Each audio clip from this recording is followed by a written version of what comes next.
রাজ্যের বিরোধী দলগুলোর রক্তক্ষরণ অব্যাহত রয়েছে, তাই প্রায় প্রতিদিনই রাজ্যের কোথাও না কোথাও অন্যান্য দল ছেড়ে রাজ্যের প্রধান শাসক দল বিজেপি শিবিরে যোগদান করছেন জাতি এবং জনজাতি অংশের ভোটাররা।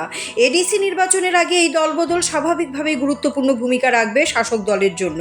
এরই প্রেক্ষিতে রবিবার আগরতলা রবীন্দ্র শতবার্ষিকী ভবনে এক যোগদান সভা অনুষ্ঠিত হয়। এদিনের এই যোগদান সভায় উপস্থিত ছিলেন রাজ্যের মুখ্যমন্ত্রী অধ্যাপক ডক্টর মানিক সাহা, প্রদেশ বিজেপি সভাপতি তথা সাংসদ রাজীব ভট্টাচার্য সহ দলের মন্ত্রী শান্তনা চাকমা, প্রাক্তন সাংসদ রেবতী ত্রিপুরা, বিজেপির প্রদেশ সাধারণ সম্পাদক বিপিন দেববর্মা সহ দলের অন্যান্য নেতৃত্বরা। এদিনের এই সভায় অন্যান্য রাজনৈতিক দল ছেড়ে 1336 পরিবারের 3189 জন ভারতীয় জনতা পার্টিতে যোগদান করেন। এদিন নবযোগদানকারীদের হাতে দলীয় পতাকা তুলে দিয়ে দলে স্বাগত জানান উপস্থিত নেতৃত্বরা। অনুষ্ঠানে বক্তব্য রাখতে গিয়ে মুখ্যমন্ত্রী নাম না করে শরিক দলের বিরুদ্ধে অভিযোগ করেন। তিনি বলেন, ঐক্যের কথা মুখে বললেও সবাইকে সম্মান করা হচ্ছে না। শুধুমাত্র বিজেপি দল সকলকে নিয়ে চলতে চায় এবং সকলের সঙ্গে কাজ করে। বাংলাতে এবার ভারতীয় জনতা পার্টির সরকার সেখানেও হবে, আর এডিসির মধ্যে তো হবেই। আমরা মাত্র 13টার মধ্যে গত বছর আমি ম্যাথামেটিক্স দিয়ে দিচ্ছি আপনাদের। আমরা 13টার মধ্যে খালি আমরা গত বছর সেখানে প্রতিদ্বন্দ্বিতা করি। 11টার মধ্যে মেইন, আর দুটো আমরা আইপিএফটির সাথে আমরা শুধু বন্ধুত্ব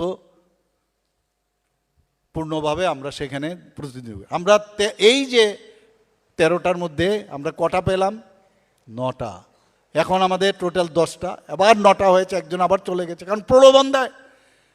এই প্রলোভন দেওয়ার যে ইনস্টিটিউশন এবং মিথ্যা কথা বলার যে ইনস্টিটিউশন কমিউনিস্ট পার্টির থেকে একই কায়দায় যে তৃণমূল ওয়েস্ট বেঙ্গলে শিখেছে, সে একইভাবে এই মথাও এখানে এইভাবেই শিখেছে। আমি ওনাদেরকে বলবো, এখনো সময় আছে। মানুষ যখন আপনাদের দিকে ধাবিত হবে, আপনারা কোথায় যাবেন আপনারা কিন্তু টের পাবেন না। মিথ্যার আশ্রয় নিয়ে মানুষকে বেশি দিন ঠকানো যায় না। মিথ্যা বলে লাভ হবে না। মানুষের জন্য চিন্তা করুন, মানুষের জন্য কাজ করুন, তবেই মানুষ আপনাদেরকে অ্যাকসেপ্ট করবে। আমরা ওয়ার্ল্ড ব্যাংক থেকে আমরা জনজাতিদের উন্নয়নের জন্য 1400 কোটি টাকা আমরা নিয়েছি।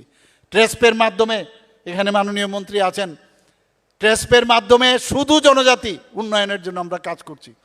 এলিমেন্ট প্রজেক্টে 1700 কোটি টাকা নিয়েছি, শুধু জনজাতিদের উন্নয়নের জন্য আমরা কাজ করছি। রাস্তাঘাট, স্কুল, লাইট, ইলেকট্রিসিটি, এভরিথিং।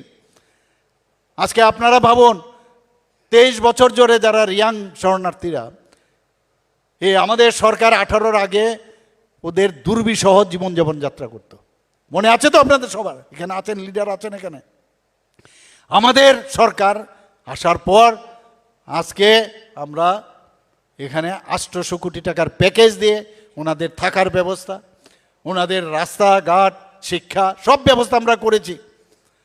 সেই জায়গায় আমরা সব দিলাম, আর সেখানে এসে আরেকজন পুদ্দারি করবে, সেটা মানা যায়? মানা যায় না। এগুলো মিথ্যা, ওই একই প্রলোভন দিয়ে। আজকে এটিটিএফ, আইপিএফটি আমরা দিলাম 250 কোটি টাকার প্যাকেজ, সেখানেও এসে ভাগিদারি যায়, অ্যাজ ইফ আমি করেছি। এইসব চালাকি ধরা পড়ে গেছে, মানুষ বুঝে গেছে। যত বেশি আমাদের দিকে আঙ্গুল তুলবেন তত কিন্তু আরও অসুবিধা হবে, আমি এতটুকু বলে রাখছি। খালি শুরু করলাম, চ্যালেঞ্জ বলেছে তো, চ্যালেঞ্জ আমরাও দেখব কিভাবে চ্যালেঞ্জ দিতে হয়। আমরা জানি, কারণ আমাদের কাছে সেই সৎ সাহস আছে। মনের থেকে আমরা দুর্বল নই, আর মনের শক্তি হচ্ছে সবচেয়ে বড় শক্তি। গায়ের শক্তি কিছুই না, নগণ্য আমাদের কাছে। সেইভাবে আমাদের আজকে যারা যোগদান করেছেন, আমি আপনাদেরকে স্বাগত জানাবো ভারতীয় জনতা পার্টির তরফ থেকে। সঠিক সময়ে আপনারা সঠিক সিদ্ধান্ত নিয়েছেন। সব জায়গায় আমরা যাচ্ছি, মানুষ আসছে। আর যেটা রাজীববাবু বললেন যে জো ডর গিয়া সমঝো ইয়ে মর গিয়া, কারণ মানুষ মরতে হবে, মানুষ একদিন না একদিন মরতে হবে। এগুলো ভয় ভীতি দেখিয়ে, মানুষকে ভয় দেখিয়ে একদিকে এইভাবে রাজনীতি, যে কোনো রাজনীতি, একটা পার্টি আপনারা দেখবেন তার একটা ফিলোসফি থাকে। মতার কি ফিলোসফি আছে আপনারা বলুন? কোনো বইপত্র আছে? কোনো বইপত্র আছে যে আগামী দিন ওনারা কি কার দর্শন নিয়ে ওনারা আগামী দিন চলবেন? আমরা তো একাত্ম মানববাদ একটা আছে, সব পার্টির আছে, কিন্তু কিছু না কিছু থাকুক। সেটা ধার করা বিদেশ থেকে আনলো একটা আছে, আপনাদের কি আছে? আপনাদের তো কিচ্ছু নাই। সেই জায়গায় এখন মানুষকে বুঝতে হবে যে আমরা এই ভারতীয় জনতা পার্টি এত বড় পার্টি, সারা পৃথিবীর মধ্যে সবচেয়ে বড় পার্টি, ভারতে তো হয় আছেই, আস্তে আস্তে এক্সপান্ড করছে। আজকে দেশ সম্পর্কে যদি আমরা না ভাবি, আমাদের যদি রাজ্য সম্পর্কে যদি আমরা না ভাবি, তারপর তো হবে পরে আপনাকে যখন ধ্বংস করে ফেলবে। আজকে আক্রমণ যদি আসে বাইরের থেকে, অপারেশন সিন্দুর, এয়ার স্ট্রাইক এবং সার্জিক্যাল স্ট্রাইকের পরে, তারপর তো দেশ সুরক্ষিত হয়েছে কিনা? আজকে ভোকাল ফর লোকালে আজকে দেশ শক্তিশালী হচ্ছে।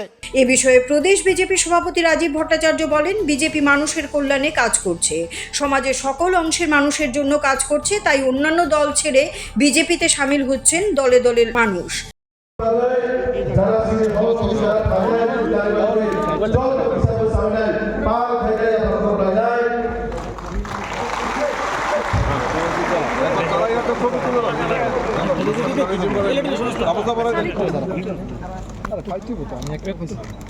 এদিনের এই মহাযোগদান সভা এডিসি নির্বাচনে কতটুকু প্রভাব ফেলতে পারে তা দেখার জন্য নির্বাচন পর্যন্ত অবশ্যই অপেক্ষা করতে হবে।